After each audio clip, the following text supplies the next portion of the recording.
को ही यहाँ पर मारने के लिए आया था।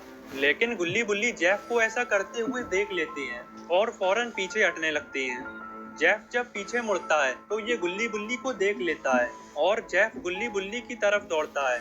गुल्ली बुल्ली जब जेफ को आता देखते हैं तो ये भी जेफ से बचकर भागने लगते हैं। जेफ गुल्ली बुल्ली को मार कर ही रहेगा क्योंकि जेफ अपने किए गए कामों का एक भी सबूत नहीं छोड़ता है। इधर शॉन जब गुल्ली बुल्ली के पीछे जेफ द किलर को आता हुआ देखता है तो शॉन भी गुल्ली बुल्ली के साथ भागने लगता है। भागते हुए गुल्ली बुल्ली और शॉन ट्रेन के आखिर तक पहुंच जाते हैं और जेफ द किलर भी बिल्कुल गुल्ली बुल्ली और शॉन के पास में ही आ जाता है। अब आगे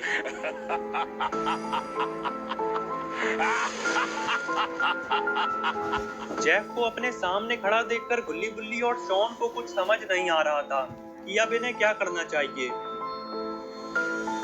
तभी बुल्ली ट्रेन के गेट की तरफ देखता है और फौरन लात मारकर ट्रेन का गेट तोड़ देता है। और फिर बुल्ली जब ट्रेन से बाहर झांकता है तो देखता है कि ट्रेन ब्रिज पर चल रही है।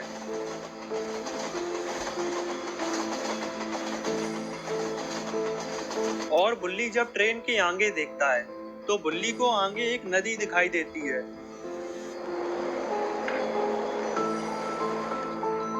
और कुछ ही देर में ट्रेन इस नदी के ऊपर से गुजरने वाली है। नदी देखते ही बुल्ली के दिमाग में तुरंत एक आइडिया आ जाता है।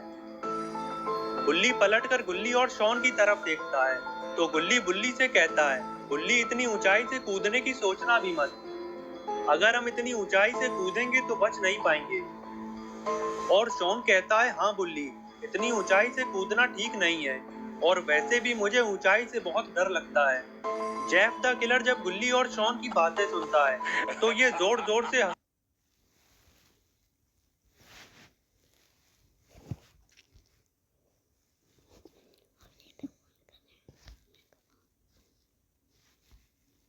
जेफ द किलर जब गुल्ली और शॉन की बातें सुनता है तो ये जोर जोर से हंसने लगता है।